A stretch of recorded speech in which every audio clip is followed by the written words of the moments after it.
Audio testing. Good evening everybody, my name's Jeff Grimston. Some of you may know me, others may not. I've been around a while. Tonight we're going to talk about everybody's favourite subject, which is accruals and prepayments. The truth is, this is one of a lot of subjects that actually isn't as difficult if you make a point of understanding what you're doing. If you try and do it as one of those academic subjects from a book, it can be baffling on what's to debit, what's to credit. Tonight what we're going to do, we're going to do a bit of a case study. We're going to tell a story and we're going to look at how we deal with it, what comes up in the story, how we deal with it in our accounts, and hopefully, because we're doing it as if it's real world, hopefully that'll make a bit more sense than just a nice dry abstract example. So one thing to mention before we get going properly: if you have any questions along the way, feel free to use the chat panel, fire them in. We have got one or two members of the team keeping an eye on that, and they will answer your questions, so we won't have to interrupt the flow while we're doing it. Without further ado, let's talk about what they are, these accruals and prepayments. So at the end of the year, we may have a situation arises where we've a balance in a ledger account, and we're talking about an expense account for the purpose of tonight, where what's posted in the account doesn't match the actual cost for the year. In a perfect world, it would be great. Our phone costs would come in exactly to the end of the year, to the day. Our rent would be chargeable to the day.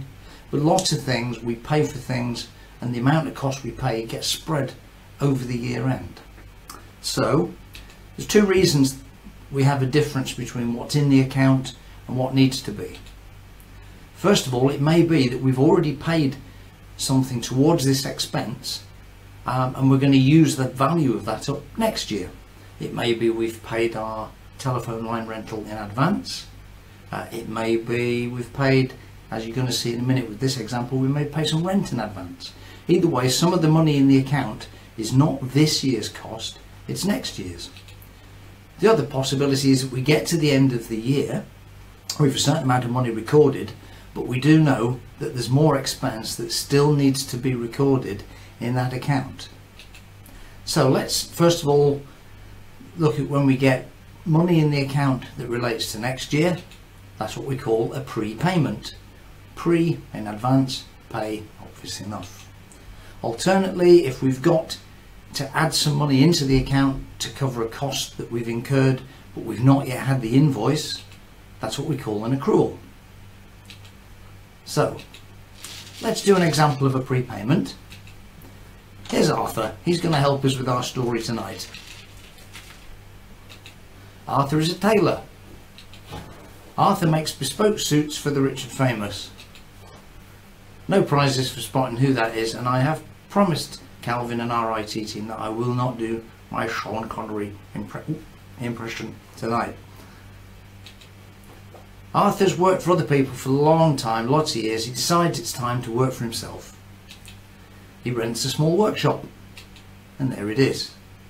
Almost as untidy as our office, but not quite. In our story, Arthur's trading starts on the 1st of March. He opens the doors for the first time, starts taking orders. He's decided, for whatever reason, that he's going to set his year end each year to the 31st of October. So it does mean for his first year of trading, he's going to have a shorter period than a full year. He's negotiated with his landlord that the rent for his workshop is £1,000 a month, and he's going to pay that each year in 2 instalments. At the start of the year in January, he'll pay January to June, and then on the 1st of July each year he's going to pay July to December. So 1st of March, Arthur pays for his first half year's rent, but of course it's not going to be a full half year because the 1st of March isn't the 1st of January. So how much does he pay on the 1st of March? Well, let's think March is month 3, isn't it? June is month 6. 6 less 3 we might think is 3, but the answer is it's £4,000 because that is a 4-month period of time. Lots of people get something as simple as that wrong. because we just think 6-3. Here's the technique that I use, and it will guard against making that kind of mistake. And this technique you can use for all of these adjustments and other things as well. What you do is, first of all, draw a line. Then break the line up into segments. There's nothing special in the different lengths there. That was me being careless. Then label, what you must do, you must draw more segments than the number of months in the exercise. So you can see there we've got anything up to 7 there. Then what you do is label them with months. And here we've started from the beginning of the year: January, February, March, April, May, June, July. Next step, mark the start and end of the period of time. So we've marked the 1st of March, which is the join between February and March. We've marked the 30th of June, which is the join between June and July. And then you can immediately see that's 4 months. It's a simple technique. We'll use it again a few times as we work through. It guards against one of, really, you look at it now and you think, how could you get that wrong? But we do. So sure enough, my clicker stopped working. Technical team's just going to sort it. There we go. There it is. It's a 4-month block period: March, April, May and June. So go on then, anybody be honest, who thought top of the head June to March, 3 months? Okay, so let's look at how this looks in double entry. There's Arthur's rent account. There's a single entry from bank, £4,000, straightforward. So what happens next? 1st of July arrives. Arthur now has got to pay for the period 1st of July, 31st December, which is a 6-month period. Again, let's just check it. Draw the line. 1st of July, 31st December. Again, month 12 less month 7 is not 5 months. It's 6 because it's beginning of one to the end of the other. You'd be surprised. I shouldn't be, but I still am. Rent account, we've now got a posting of 4,000 and 6,000 gives us 10. There it is. So far so good. Again, anybody not sure where we're up to now, you need to send any questions in. The chat panel is manned. I appreciate the web camera is not going to say to me, okay, carry on. I'll just assume, okay. Now, we get to the 31st of October, which is when Arthur has determined is going to be his year end. Not all of the rent that he's paid is really this year's cost, is it? He's already paid to the end of December. So we've actually got to make an adjustment. We've got to transfer some through to next year. This is going to be a prepayment against next year's accounts. Once again, same tool again. Draw the line, break it up. This time we're running right the way from February to December. We've numbered the months. From the 1st of March, 31st October, we can see clearly is 8 months. We can see that November, December is 2 months. So we've got to split the amount up. 8 months is this year's cost. 2 months is next year's cost. And of course, at the moment, all 10 of those months are sitting in that ledger account. So, picture it another way if you like, for those of us that are visual learners. 10,000 in the account. Let's do a graph. There it is, £10,000 all piled up, of which 8,000 is this year and 2,000 is next year. What we're going to do, take the 2,000 out, transfer it over to next year, leaving behind 8,000. And there you go, there's the 2,000 moved out of this year and into next year. Let's look at it in double entry. We started with £10,000 in the account. We've got to take 2,000 out to reduce an expense. We post a credit. The balance in that rent expense account is now 8,000, 10 less 2. But of course, for every credit we must post a debit. And that's going to go to an account which we're going to create specially just for the purpose of the year end, called prepayments. So a prepayment, at the end of the year, we're taking it out of this year, we're moving it forward to next year. The remaining 8,000 is going to go to this year's statement of profit or loss, because of course at the end of the financial year we clear down the expenses, we clear them out, leaving them empty and even nice and fresh, ready to start over with the new year. Once we've drawn up that statement of profit and loss, sure enough, there's the rent account. It's balanced off to 0. We had 10 each side. The prepayment account is a debit, and a debit indicates that this is an asset that we'll show on our statement of financial position. So far so good. Then once we get to the 1st of November, we're into the new year, we're going to put that amount, that prepayment, back into the rent account.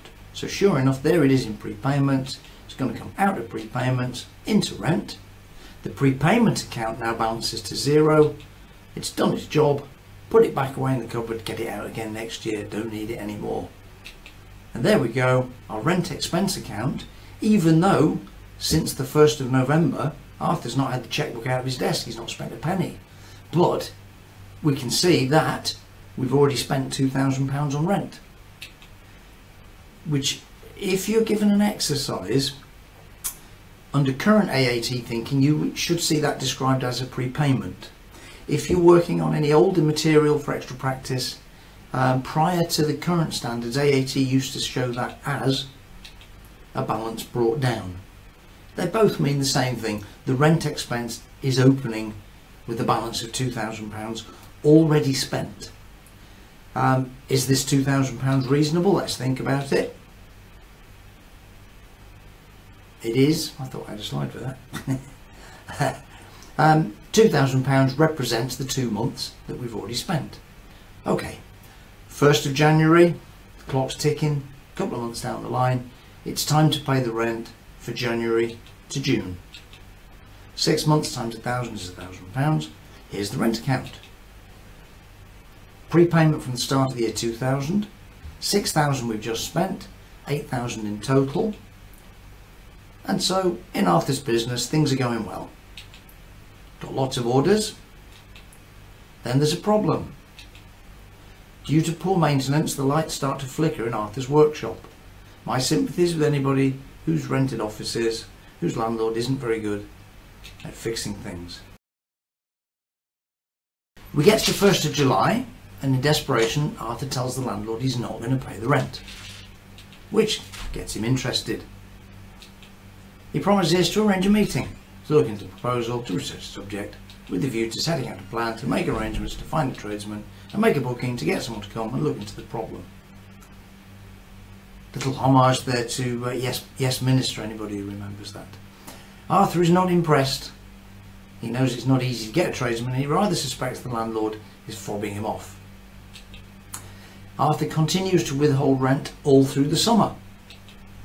He does agree with the landlord that as soon as the problems are put right, he will pay. So he's going to pay the rent, but he's not going to pay it until his problems are solved.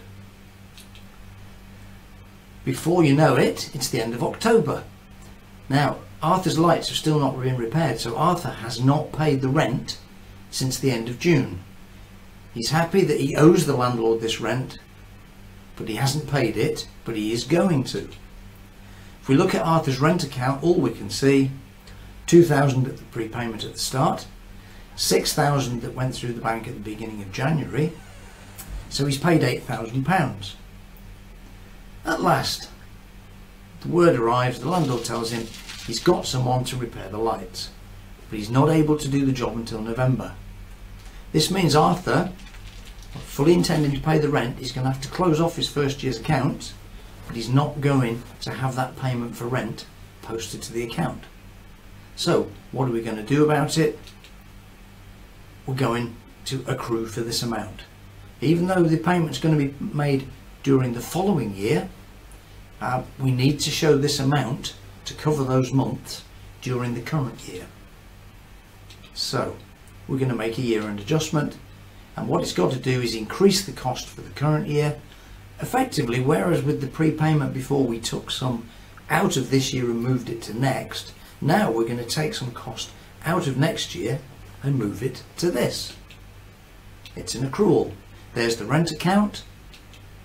First of all, back to our segmented line tool, we've got to work out how much we need to adjust for. Let's draw the months once again.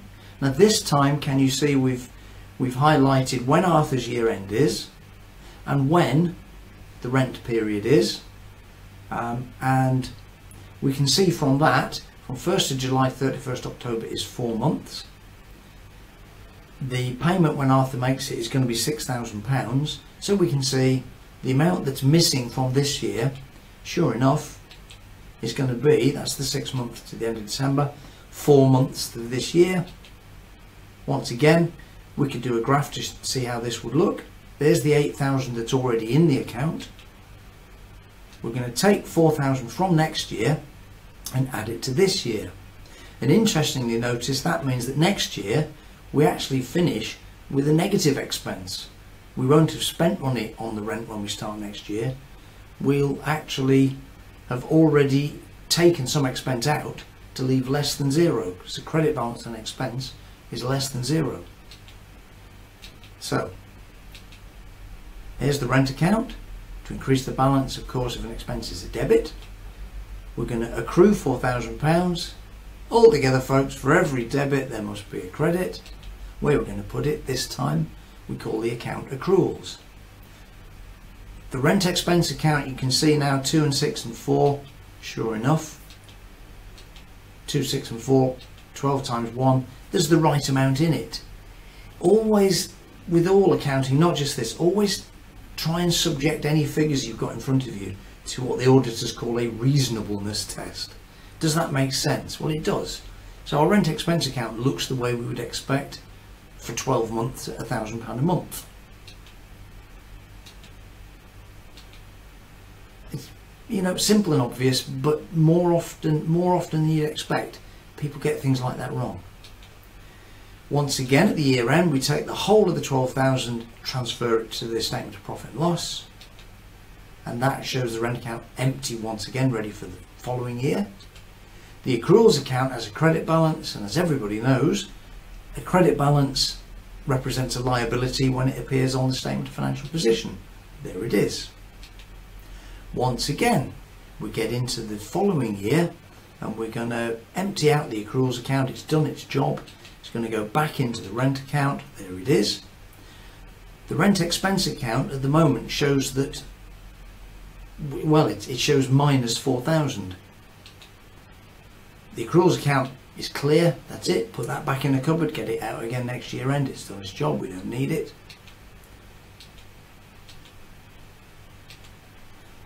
And again, as with the prepayment, there's two ways you may see this described in an exercise. The current way of doing it, and certainly the way that's been preferred in practice for many years, is you should see this described as an accrual at the start of the year, but you may well see it in an older AAT exercise as a balance brought down. They both mean the same. It's a £4,000 credit balance. Once again, there's the account, and it's less than zero. At last, our story moves on. The lights are mended. Hallelujah, there we go. True to his word, Arthur settles the bill, he brings the account up to date, and he pays £6,000 for the period July to December. The balance on the account goes up by £6,000. 6 less 4 means his expenditure for this year now stands at £2,000. And if you think about it, all he's paid for the current year is November and December, 2 months, £1,000 a month. How much do we expect to be in there? Sure enough, £2,000 is exactly what it should be. Double entry, where are we? The 2 months cost. We started with the £4,000 accrual, add 6,000 to it, there's your balance of 2,000. January to June, Arthur pays the next 6 months. The rent account now has got another 6 on the debit side. 6 and 6, 12, take away 4, there's an £8,000 balance on there. Let's think about it. November, December, 6 months, January to June, there's 8 months. It makes sense. Shown graphically again, that rent account is rising up. Once again, draw a line.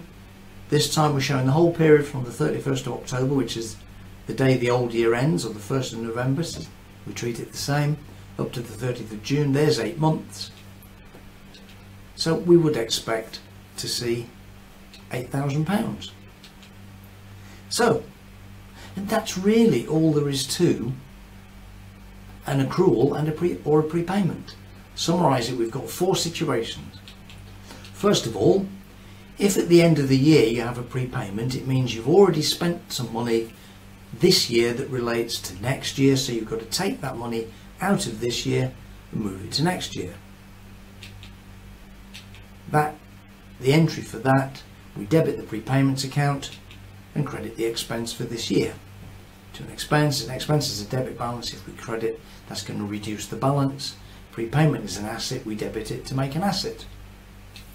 Second possibility, if we have at the start of our year a prepayment, it means we've already paid some of this year's expense last year, so some cost has been transferred out of the previous year and forward into this one. Sure enough, that's going to be shown as a debit. You can think of it, prepayment is an asset. Would you rather have something prepaid that you've already paid for, you have yet to enjoy? Would you rather have that, or something that you owe money for? It's obviously an asset. And it might be shown as a balance brought down or as a prepayment. Third possibility, at the end of the year, an accrual means we've got some cost to transfer out of next year and bring it forward into this one. And that happens when we haven't had the bill yet for something, or in this case we've had a dispute and we were holding on before accepting an invoice. Cost for this year needs to be increased out at the expense of next year. Final possibility, at the start of the year, if we have an accrued amount, it means that some of the money we're going to spend this year isn't going to relate to this year, it's been transferred out of this year and it's going to go back into the previous year. The year starts with a credit balance. You can think of it as a negative expense if you like, and at the end of the year, whatever this account finishes up at, the total amount for the year is going to be reduced by what's gone back to the previous year.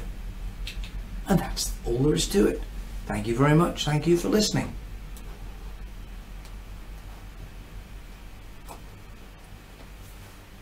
Am I on? Any questions?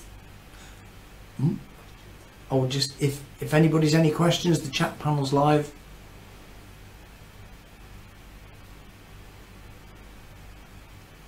Oh, you're welcome, Hayley.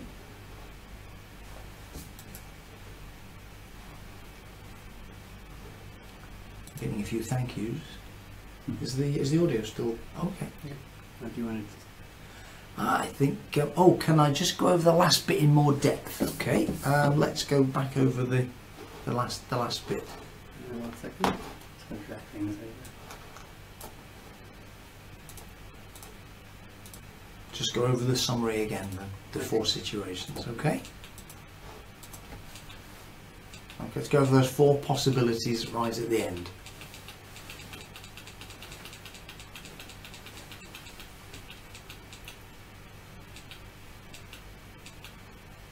Okay, if at the end of the year we have paid some money that doesn't relate to this year, we've got to take it out of this year and move it forward to next year. Now remember, always an expense has a debit balance.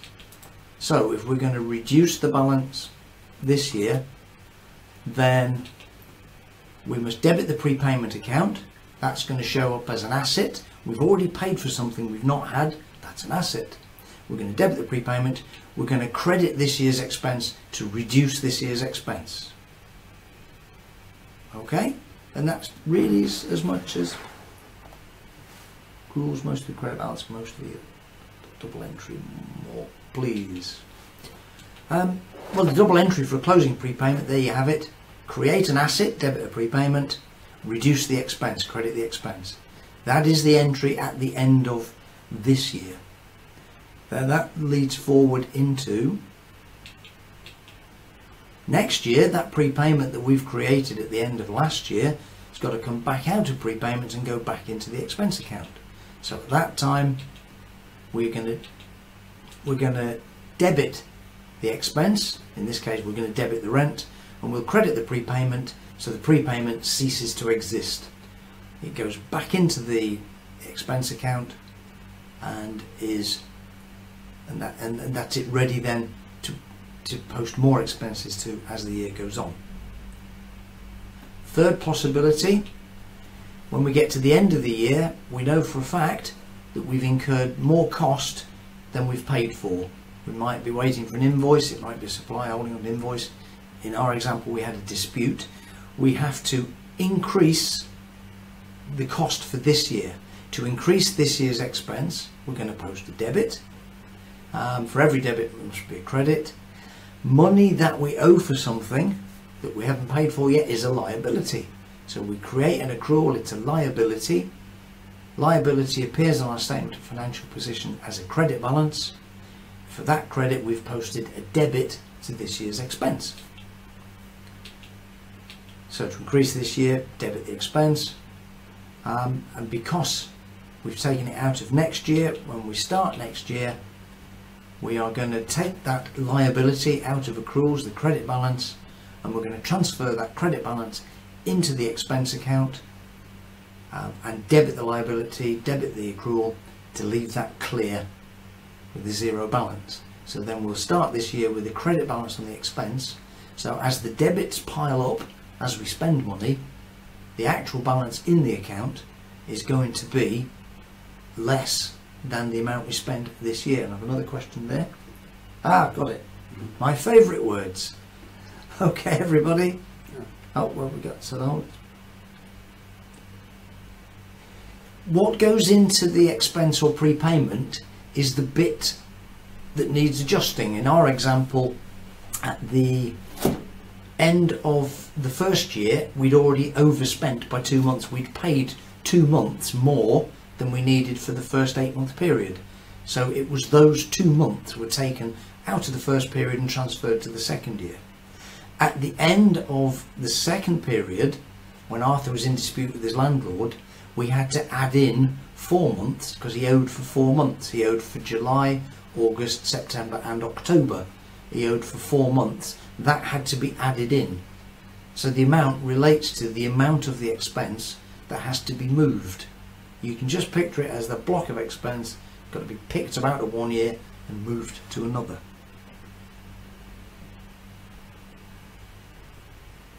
Okay.